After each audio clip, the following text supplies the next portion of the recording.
Welcome to the Sports Circus. I'm your Ringmaster Sal, live from Las Vegas in the AMP TV studio, AAMP TV. Today's show is brought to you by UppercutChops.com.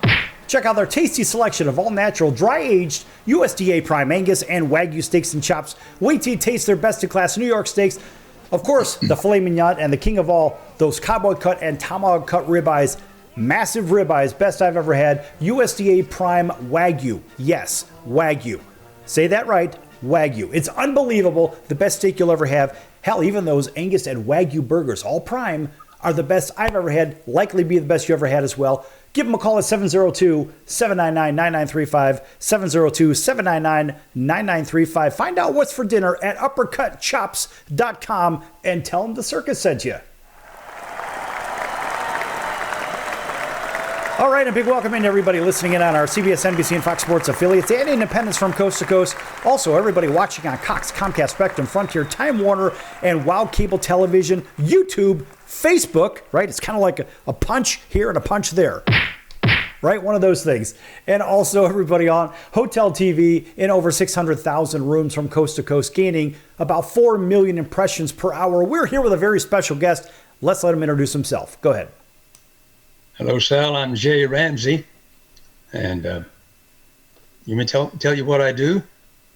I talk to people like you occasionally, but I'm a singer-songwriter, and I've been doing it for about 160 years, and I've done about over 30,000 performances in my life.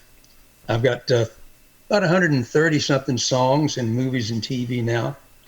I don't perform much anymore. I'm mostly a songwriter these days. I've had my ups and downs in different places. You mentioned country music, and I did write for a Nashville company for many years, well, for 2 or 3 years, quite a bit of success, although I've never had a country band.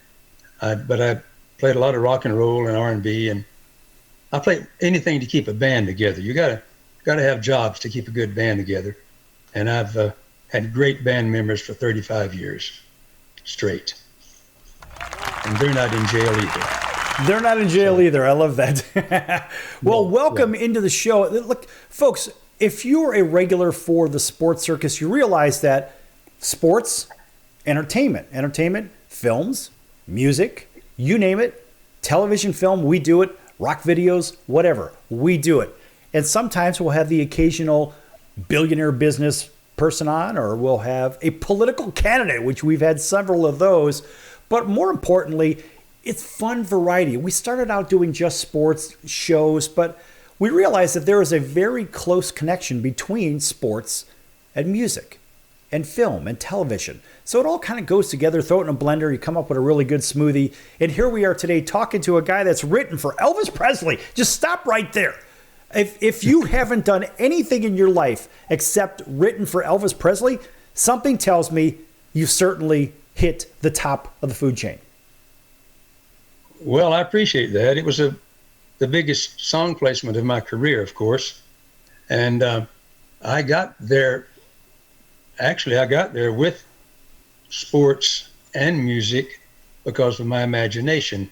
I lived in a very sort of a primitive way, and no television, no telephone, hot running water, forget that.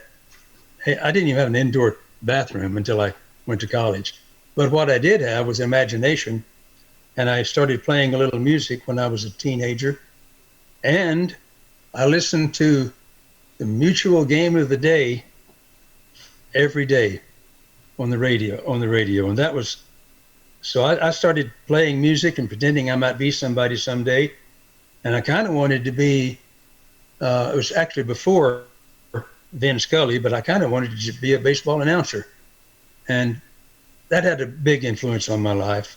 I think I mentioned to you once that while I was using my imagination for everything imaginable back then, I became colorblind by listening to Jackie Robinson performing on the Mutual Game of the Day.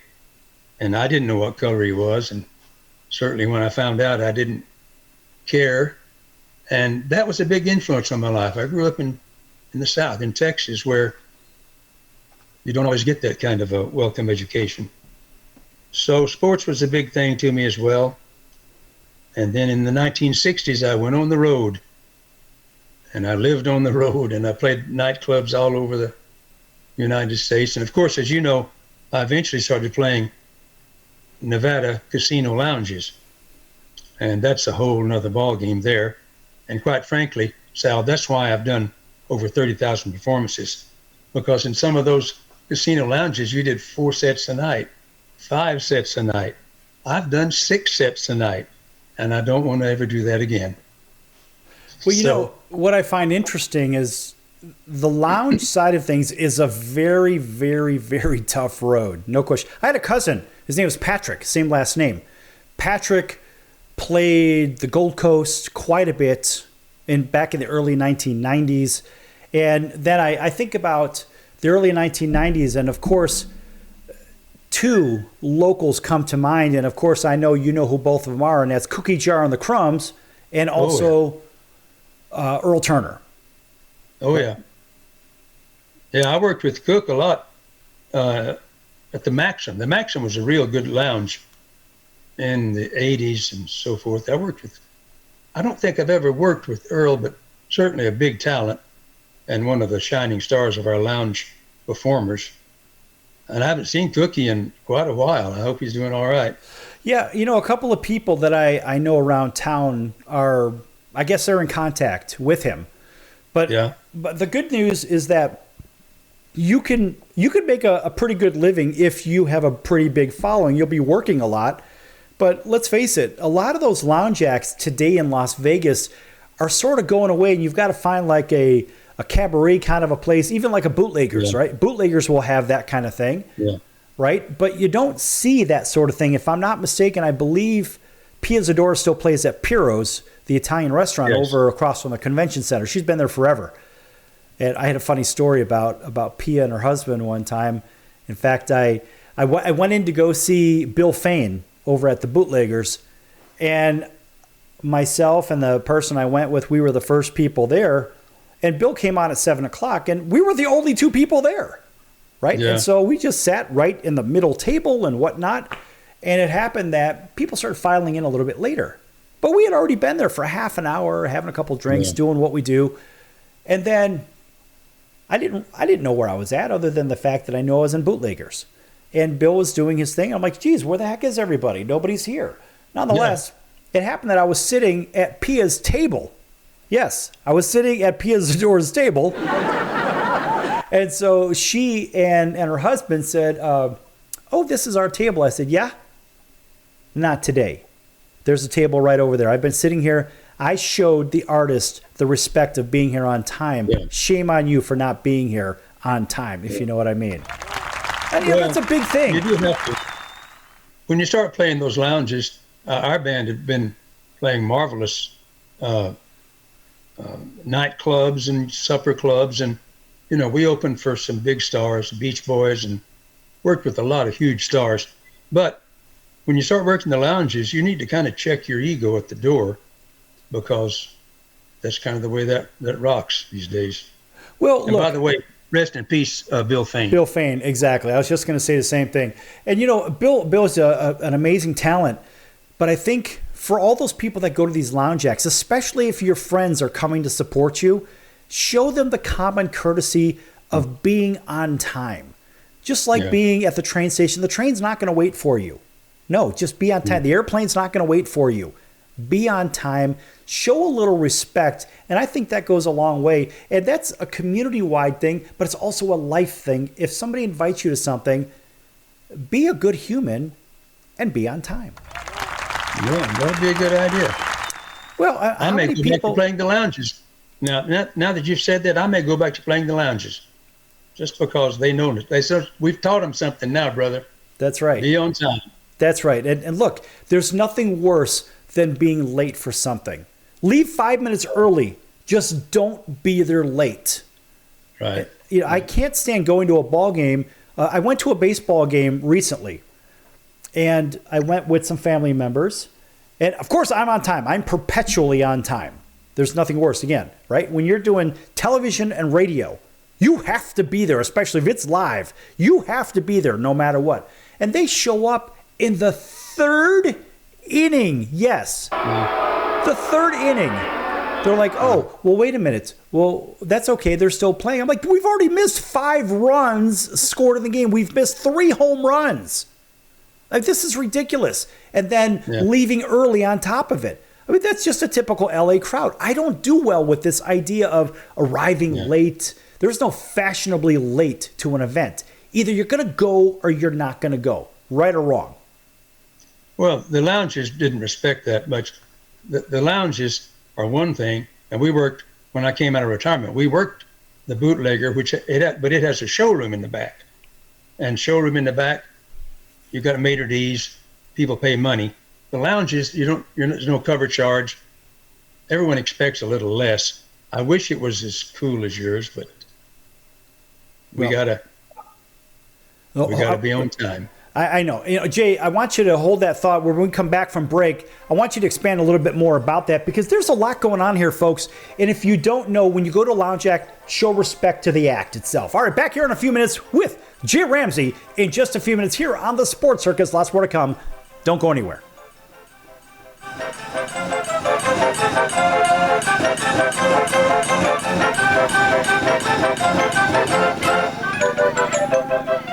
Attention business owners, you and your customers are listening to this right now. Face it, every business needs customers, even yours. The Sports Circus is a primetime nationally syndicated program that's carried on ABC, NBC, CNBC, and Westwood One News affiliates, plus CBS, Fox, and NBC sports affiliates across North America, with coverage from Hawaii to New York.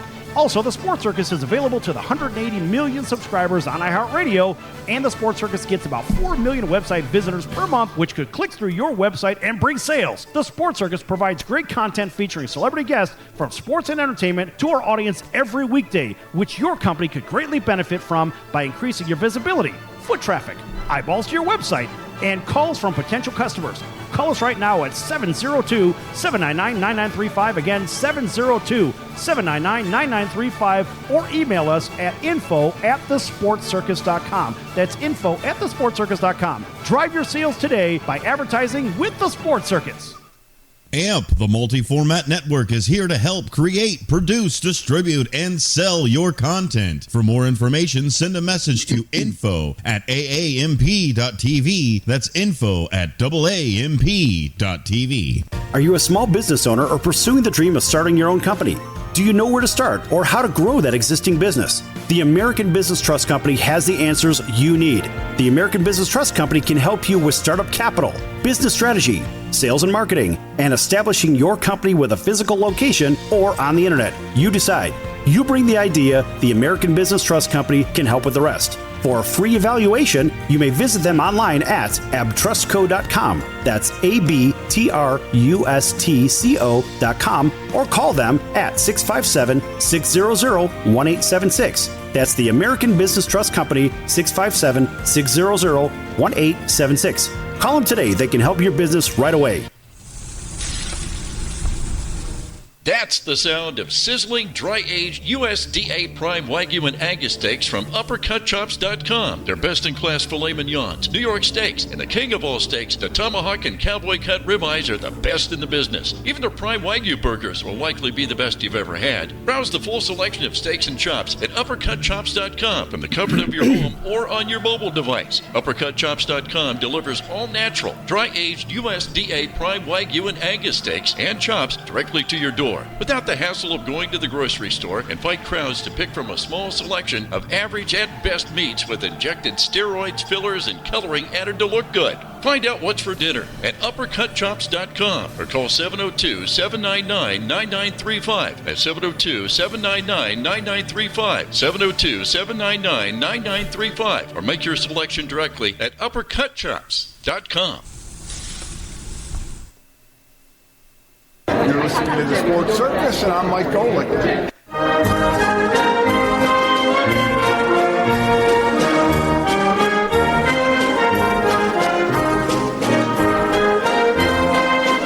Welcome back to the Sports Circus. I'm Roy Firestone. Now it's time to throw it back to Sal.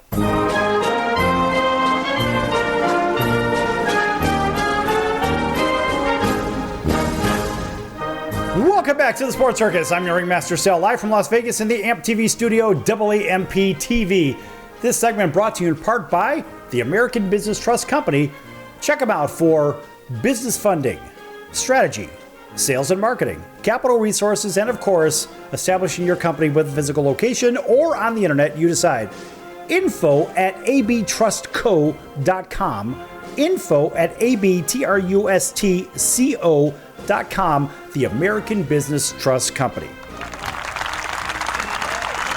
All right, welcome back to everybody listening in on our CBS, NBC, and Fox Sports affiliates and independents from coast to coast, including our friends over in Honolulu on CBS Sports 1500 KHKA. That's home of the New York Yankees and the Alabama Crimson Tide.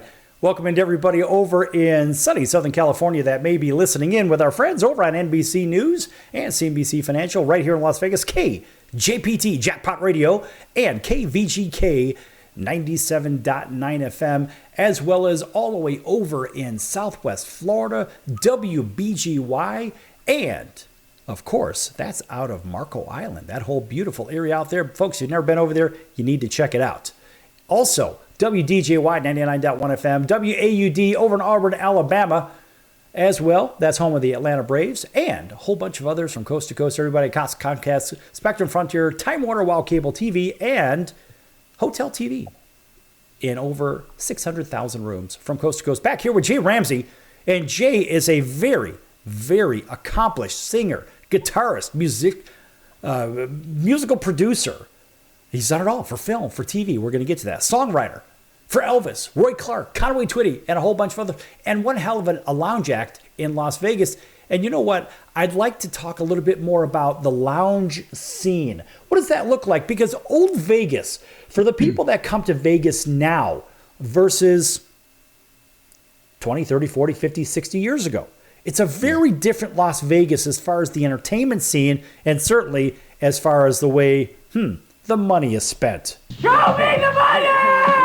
It's crazy how much money it costs to go to certain things here. But talk about the lounge acts and what was so special about that for the entertainers, because I know as an audience member, it's been phenomenal for me.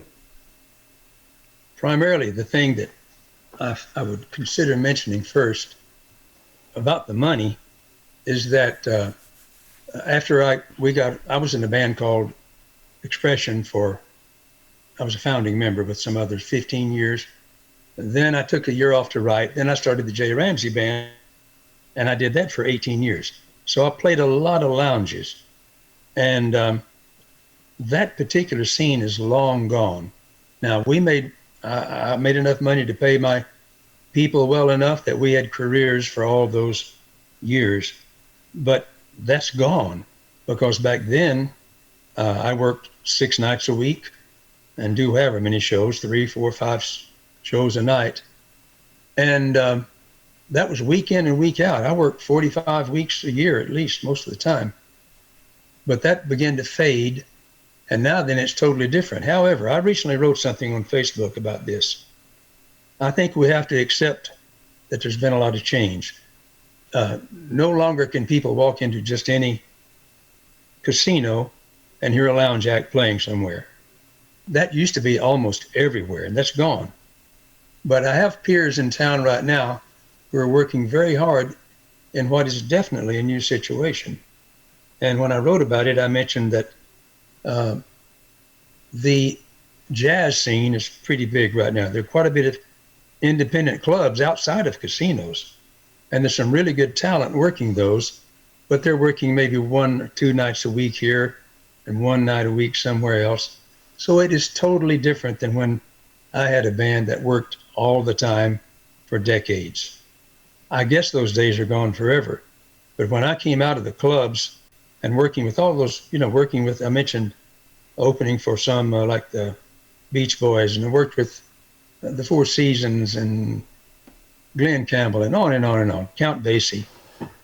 But when you settle right down to it, there's no future in working with huge acts like that unless you're a pretty big act yourself. So we didn't open for many people after the early years because we settled into that lounge scene and weren't really part of the big picture much anymore. And I think now these people that are getting work in the jazz clubs and things around town, they're working very hard, and they are accomplishing something. They're promoting themselves. And I believe we just have to look at that as a change that is here probably to stay. Who knows how long. But I'm glad I'm not trying to book my band 6 nights a week in lounges anymore. Yeah, you know, the entertainment scene has really changed in Las Vegas. And now what you see, or if in case you're tuning in from any other part of the U.S. or around the world, whatever, the reality is this. Back in the day, you could go and see lounge acts basically at the cost of nothing. You could walk in and you could order a drink and you can sit around and watch some great entertainment, get up and dance even. And we've seen plenty of that. And the climate has changed quite a bit. Some of the hotels still offer that in Las Vegas, but now you see the bigger entertainers with these residencies, right? And so you see these big residencies for these big names, when the reality is the big names are in the lounges in the first place, and people are overlooking that. Would you agree or disagree? Well, I'll be quite honest about that right now. I've had a long career. I'm 82 years old now, and I don't play much in it. Do some one-nighters still. I'm certainly not on the scene anymore. You could present an idea to me about the way it works these days, and I wouldn't be too knowledgeable, I don't think. I know it all. It's been weird at times, always. I mean, there were times when, now I worked with impersonators a lot, tribute artists, they like to be called now, I believe. And I booked a lot of them, produced some shows. This was after I quit playing. My lady was a star in those kind of shows, Marilyn Monroe impersonator, and she worked all over the world. I was able to book her. But as I booked all of this kind of stuff, I got to know these people as compared to the real stars. There was a time in Las Vegas, we have a good friend who's a fine Tom Jones impersonator. Well, he could be working down here somewhere, but the real Tom Jones would be down the street somewhere, you know, which kind of confused the issue in my mind quite a lot. But I'm glad all these people have that success. There's some great tribute artists having success around town. And along with the people who are working hard to get some nights in the lounges, I admire them and wish them well and hope they can keep going. Well, you know, I really like that. Jay, they deserve some success. The impersonators do a wonderful job. And, you know, well, now I can't hear you anymore. Jay, Hello. The impersonators that are out there are doing a wonderful job. And think about this. We take some of these older rock and roll bands. I'll take one in particular, and that will be, for example, the band Journey. Now, Journey, of course, they had a frontman change some years ago. And so you could say, well, maybe Arnold, who is the voice for Journey, maybe he was an impersonator. But I got to tell you, I went to go see Journey with this guy, and it sounded, I mean, spot on. Yeah. Like you were in the studio listening to Steve Perry. It's unbelievable. But reality is, a lot of these acts, a lot of bands that I know of, what they cover everybody else's music. That's how they draw people. Oh, yeah, they play this band or that band or whatever it is. But the reality is, a lot of those cover bands turn out to do their own gig with their own material, right? They'll sprinkle it in. And that's how they start anyway, because they play somebody else's music. They're all influenced by somebody at some point. Is that right or wrong? Most of us who work the lounges were generally cover bands. And once again, you know, I'm a songwriter, so I would slip in some of my original music. But when you're playing in an open area in a casino lounge, you're more likely, I think, back then, to attract people if you're doing a song that's really popular and they dig the song. And if I take a break and do one of my songs that they've never heard before, you know, I can announce, hey, I'm going to do this song I wrote for Elvis Presley. But I've got one Elvis Presley song I wrote. And so we all covered a lot of music back then. And I think it was legitimate in its way, and I think it's legitimate now to have new people. You know, I work with a publisher now who's got me and my writing partner kind of in a particular area of older music, and a lot of the older people, as I think of, that I worked with back then, many of them have been able to keep their career going for years simply because they added new personnel, somebody else to take his place, someone to do her part. And I think it's legitimate, as long as it's entertaining, it's worthwhile. Yeah, and I want to come back after break, and I want to talk about publishing and rights and this kind of thing, because a lot of people don't really understand that side of the business, and that is an enormous part of the business. Folks, you don't want to miss this discussion, because Jay is going to tell people about what this publishing thing is. And believe me, there is, well, let's put it this way. A lot of people have said, at least to me, they say the music business is remarkably difficult, and it's the dirtiest business, not from the artist side, but from the other side of it. And I have seen and heard some things myself, and I have my palms to the sky, and I'm not even in the business in the first place. So when we come back from break, we're going to be back here with Jay Ramsey. And Jay is a very popular writer, musician, and he's basically done it all, been a great lounge act, done 30,000 shows. Guess what? We're going to go do a show for about 3 minutes on break. Don't go anywhere. Lots more to come here on The Circus.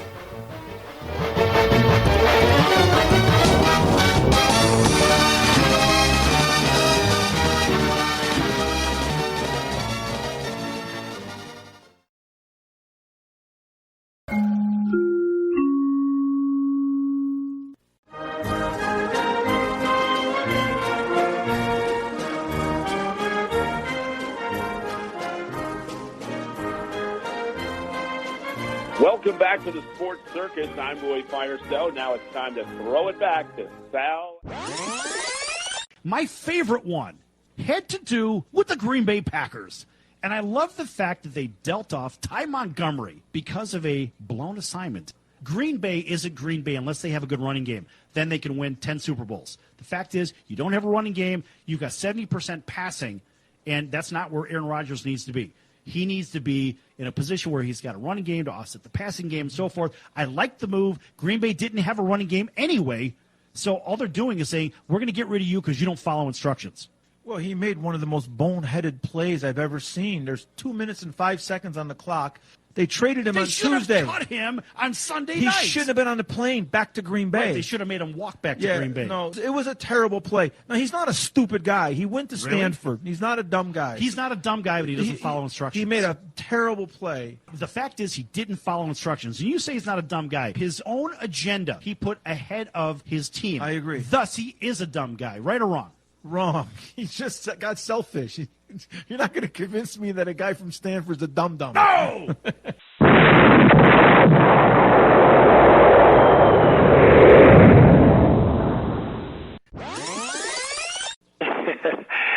Yeah, this is Sidney Justin from The Miracles. So you heard yesterday's show at Roy Firestone. Did you hear a little clip about him going into the office where Smokey was at? That was really good material, wasn't it? Yeah, that was really funny, man. Yeah, and then you heard him. I thought it was hilarious.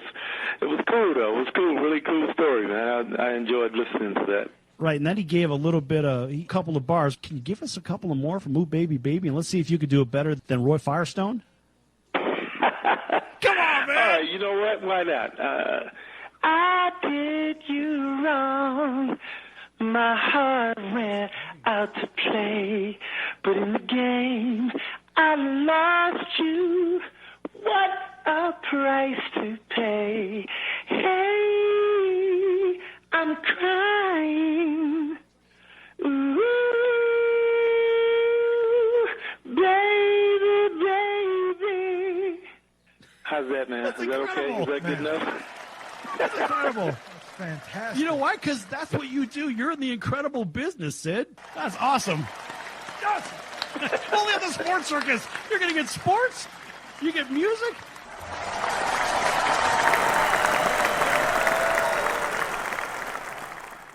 Hey, everybody. This is Barry Katz from the Industry Standard Podcast, and you're listening to the Sports Circus with Sal Tuzzolino.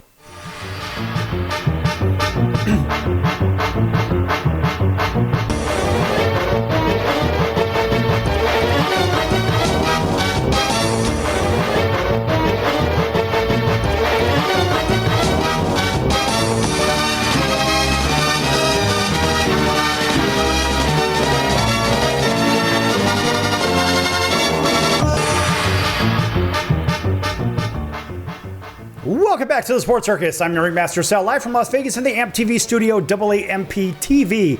Folks, make sure you check out thesportscircus.com for our upcoming guest, our prior guest, our recorded shows, which are our podcast.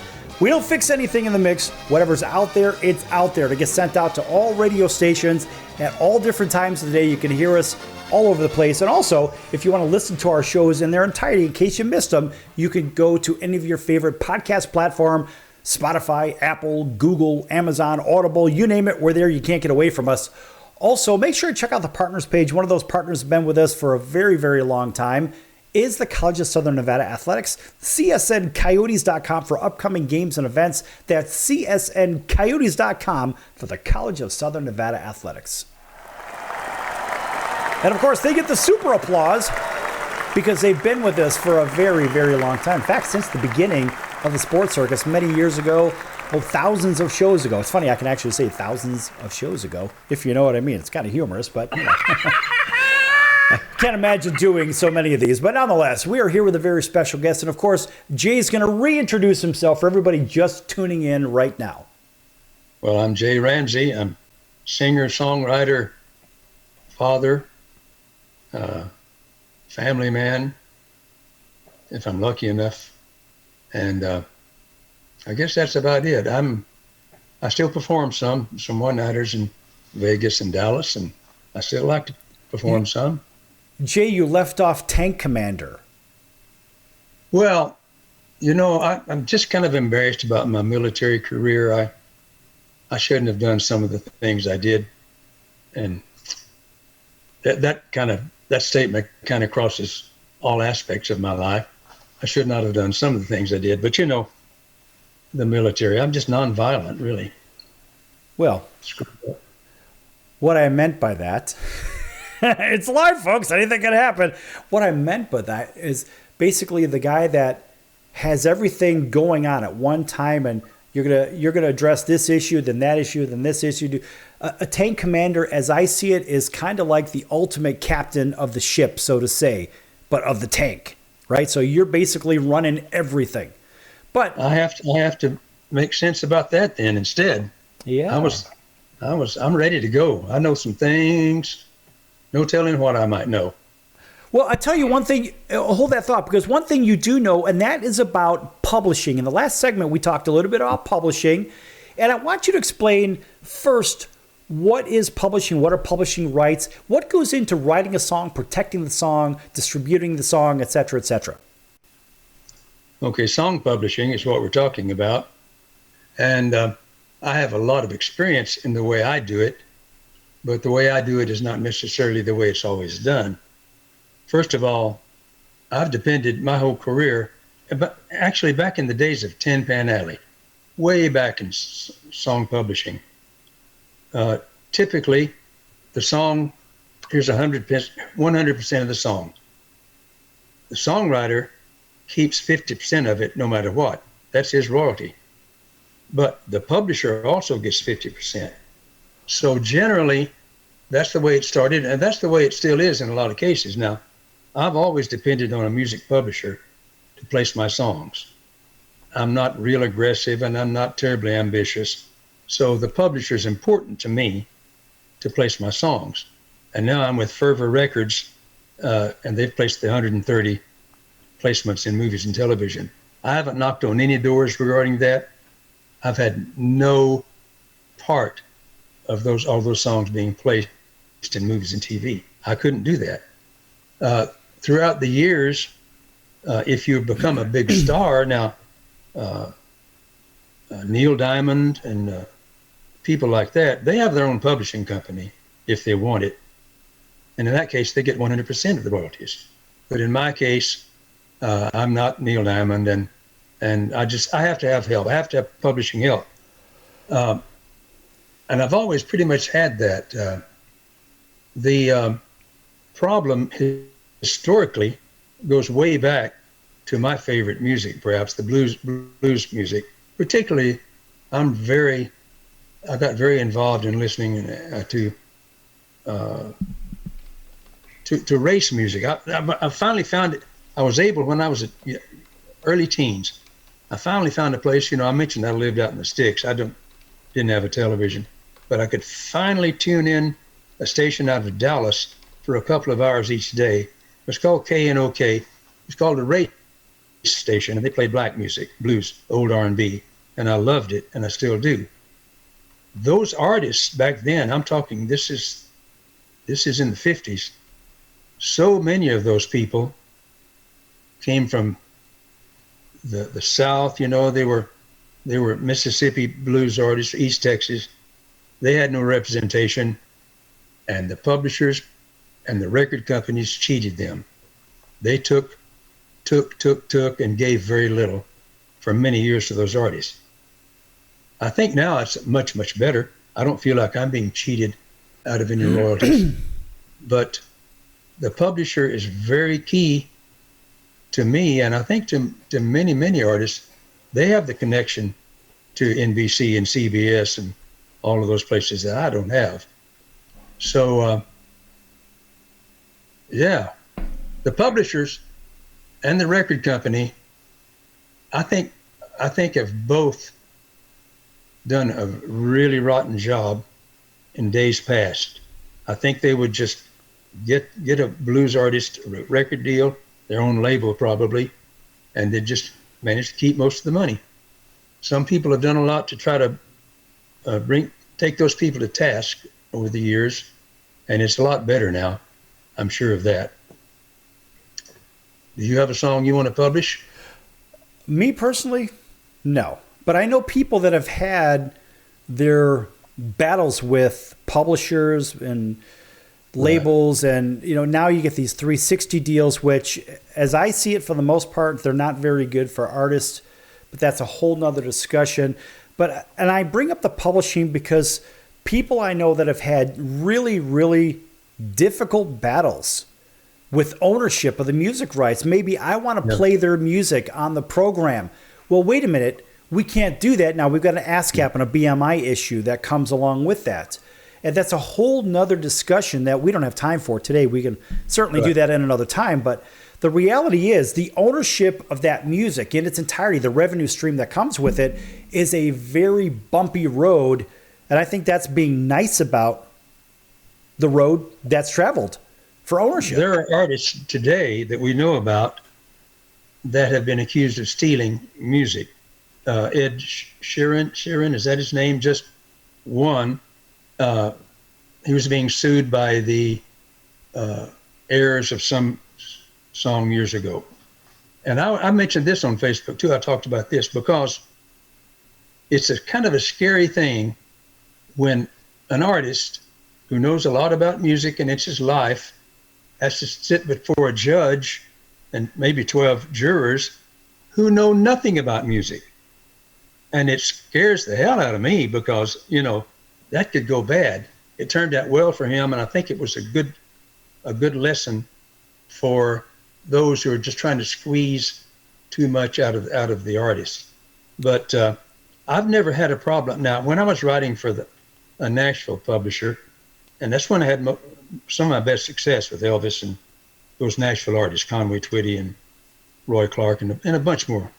Well, my publisher at one time heard a recording by a popular artist, and he thought that somehow this guy had stolen one of my songs. And he said, I'm going to go down to the lake and blow up Jimmy Bowen's boat. That was a record guy. And he was adamant about it, but I didn't see it as definitive. And I've never felt like I had to worry about anybody stealing my music. And that may have been a lot of luck on my part, but I don't think it's happened to me, and I don't worry about it much. Once you write it on a piece of paper, it is yours. It is copyrighted. You don't have to fill out a copyright form. If you write it down on a piece of paper or record it on a tape or something, it's your song from that instant. It may be harder to prove it without a copyright, but it's yours. So that's worth remembering.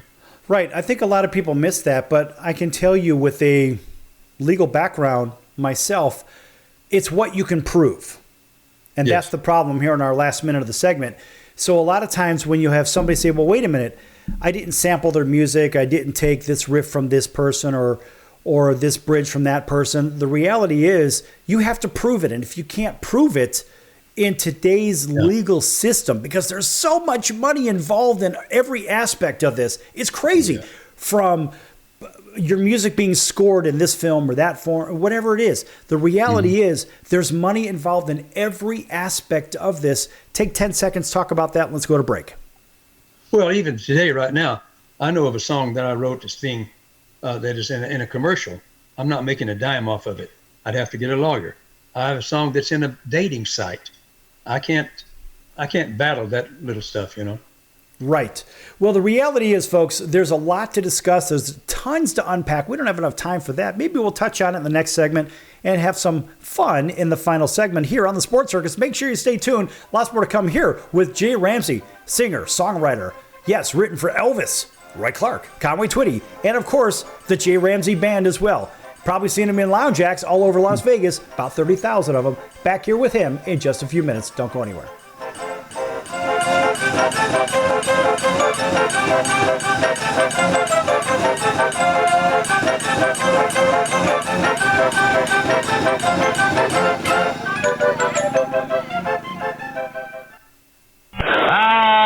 Can't beat fun at the old ballpark, friends. High pop fly. That would be a home run in a phone booth. I don't know what the big deal about Cracker Jack is. Did you ever go buy a pack of Cracker Jack thinking you're going to get a prize and find no prize in the box? Here's the pitch.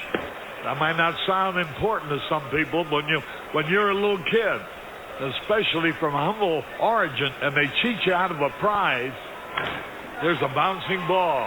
Second baseman has a Barbary over to first. It's hard to think in laudatory terms of the product. I think if there was an occasional box of Cracker Jacks that found no prizes for the little Harry Carey many years ago. You got that right. And boy, when a box of Cracker Jack to me meant a lot of money. Here's a pitch, bounce foul. That's the most asinine marketing I've ever heard of. 1 ball, 1 strike. These guys say, well, you sing about Cracker Jack. I said that I only sing it because it's in the song. Here's a pitch foul back. And I wouldn't be a bit surprised, even to this day, some youngsters who buy a box of Cracker Jack don't find a prize in the box. 1 ball, 2 strikes, 2 out. Well, if you're going to talk about our congressman being crooked, here's a pitch foul out of play. Why not talk about commercial products that don't do what they represent to do? There's a smash to Squires. He's got it. 1, 2, 3, nothing across. We're going to the bottom of the 7th now to score. All tied up. Milwaukee 4, the White Sox 4. Hey! Everybody! All right, Nancy, let me hear you. Take me out to the ball game. Take me out to the crowd. Buy me some peanuts and Cracker Jack. I don't care if I ever get back for its root for the White Sox. If they don't win, it's a shame. Or it's 1, 2, 3 strikes, you're out at the old ball game. There's a drive. Way back. It might be. It could be. And it is. Holy cow. This crowd is wild.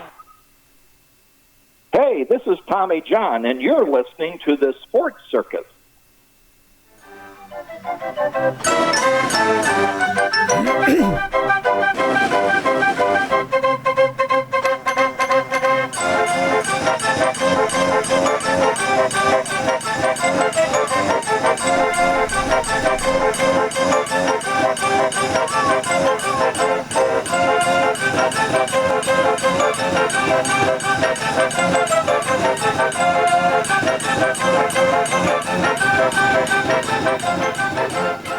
Welcome back to the Sports Circus. I'm your Ringmaster Sal, live from Las Vegas in the AMP TV studio, AAMP TV.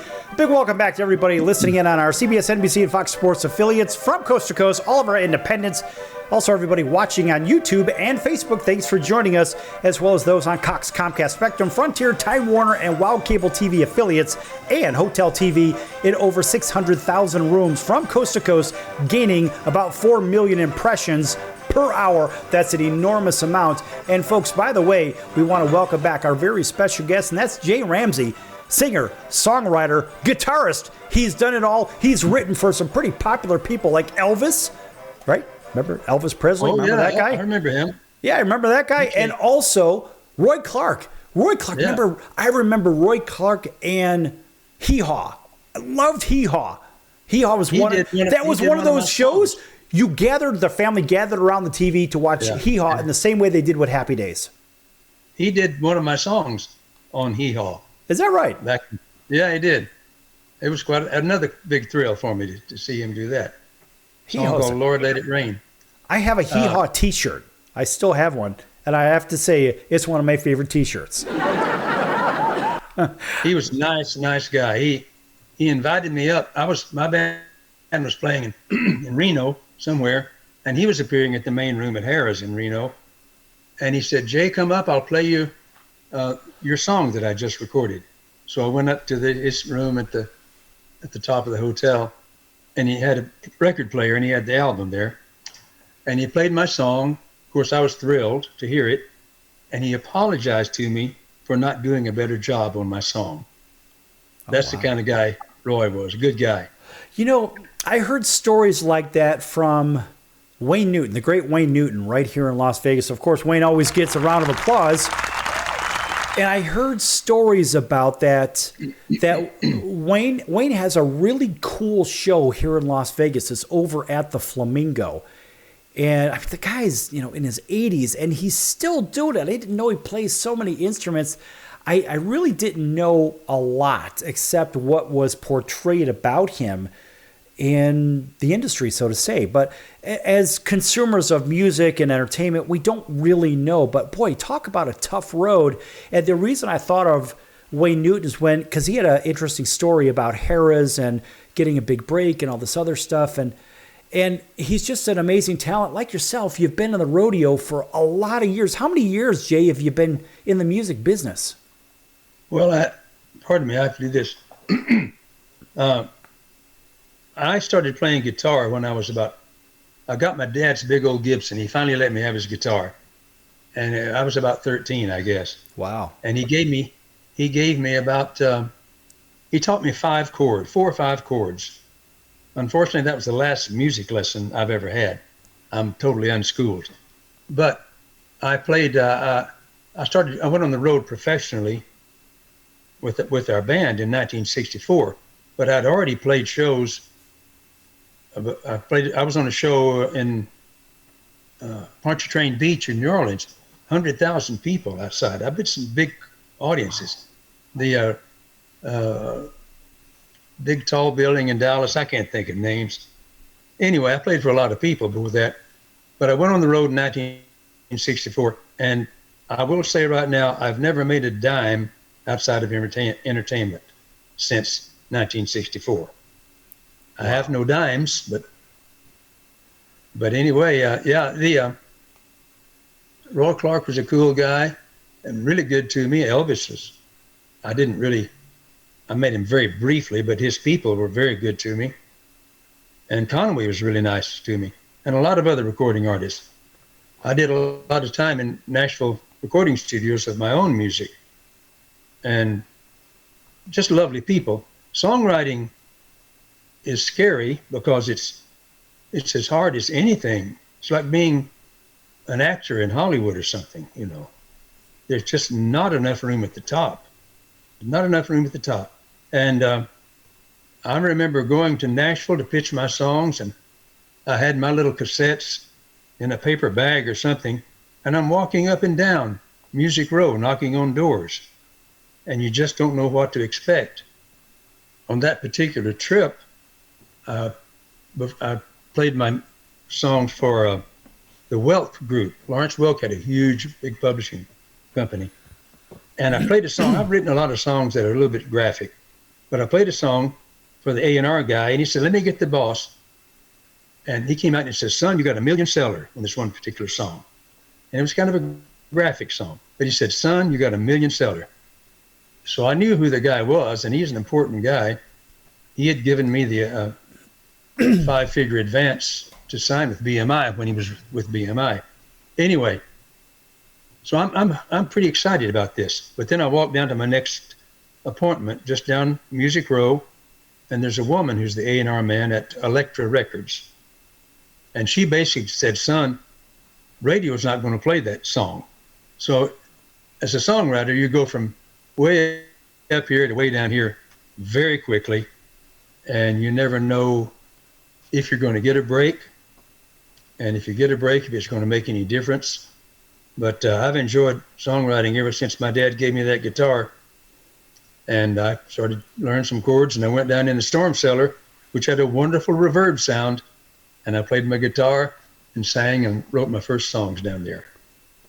Well, you know, a lot of people don't know what A&R is, and let's face it, an A&R person for a label could make or break somebody's career. Yeah, absolutely.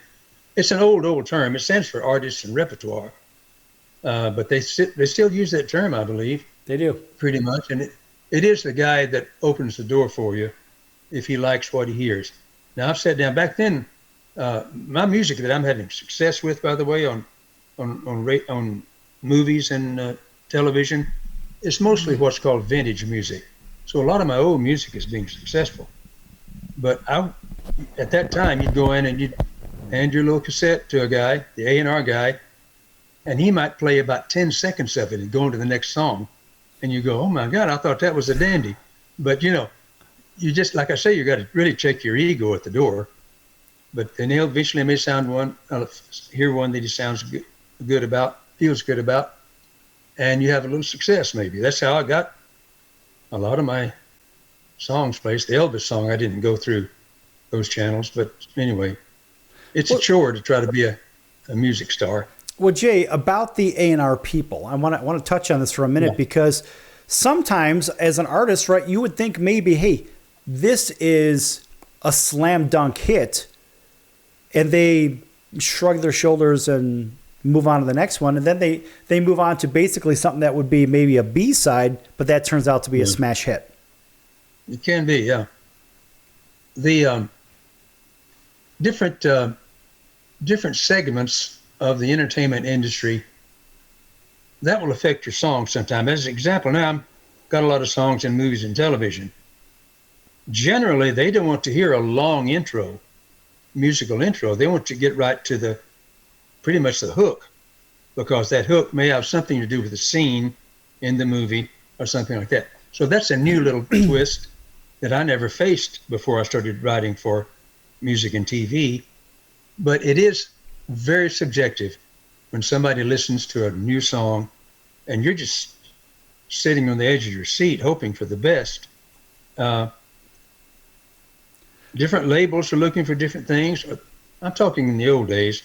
Right. I truthfully don't know much about today's music as far as how it's placed, and I don't really actually understand some of the music, but I try to appreciate it, because when my dad heard the music I was listening to and starting to play, he didn't understand that either, see?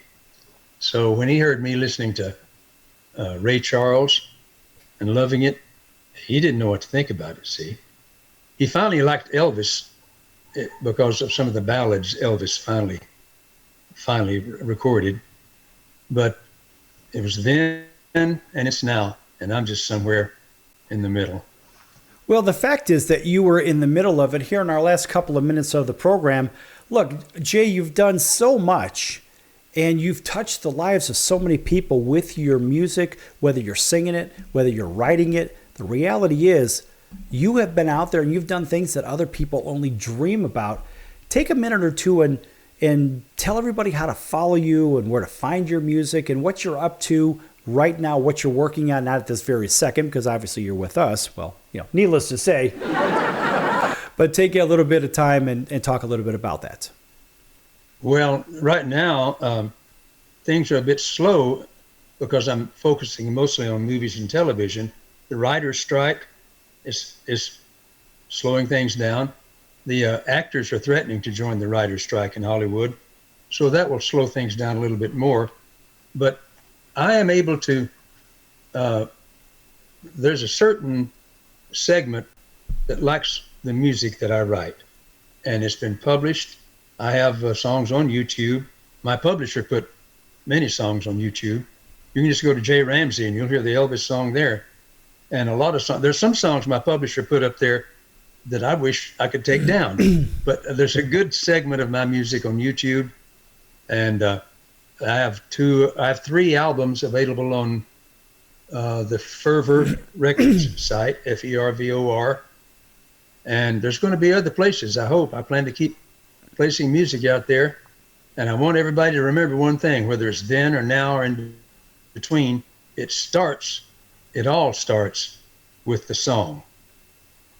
And I like for us to remember that and observe a little respect for that. And that's about it. Honor the song. And I believe that people that sing the songs need to honor the song and not just show off their chops all the time.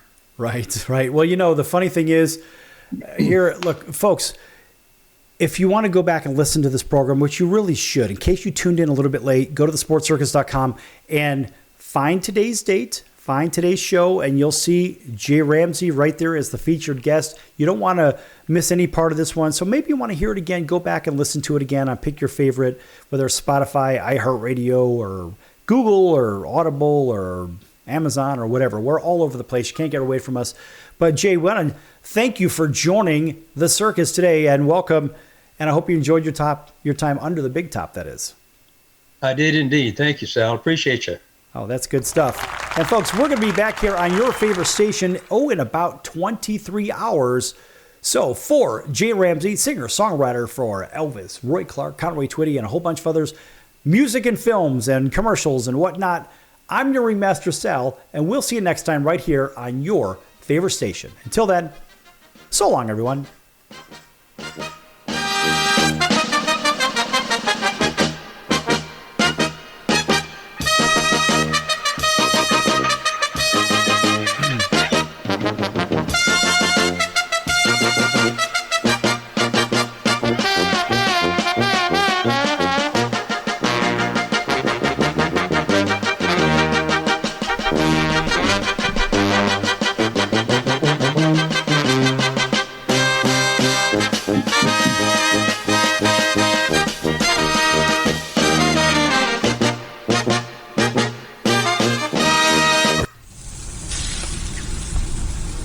That's the sound of sizzling, dry-aged USDA Prime Wagyu and Angus steaks from UpperCutChops.com. Their best-in-class filet mignons, New York steaks, and the king of all steaks, the tomahawk and cowboy cut ribeyes are the best in the business. Even their Prime Wagyu burgers will likely be the best you've ever had. Browse the full selection of steaks and chops at UpperCutChops.com from the comfort of your home or on your mobile device. UpperCutChops.com delivers all-natural, dry-aged USDA Prime Wagyu and Angus steaks and chops directly to your door, without the hassle of going to the grocery store and fight crowds to pick from a small selection of average at best meats with injected steroids, fillers, and coloring added to look good. Find out what's for dinner at UpperCutChops.com or call 702-799-9935. That's 702-799-9935. 702-799-9935. Or make your selection directly at UpperCutChops.com.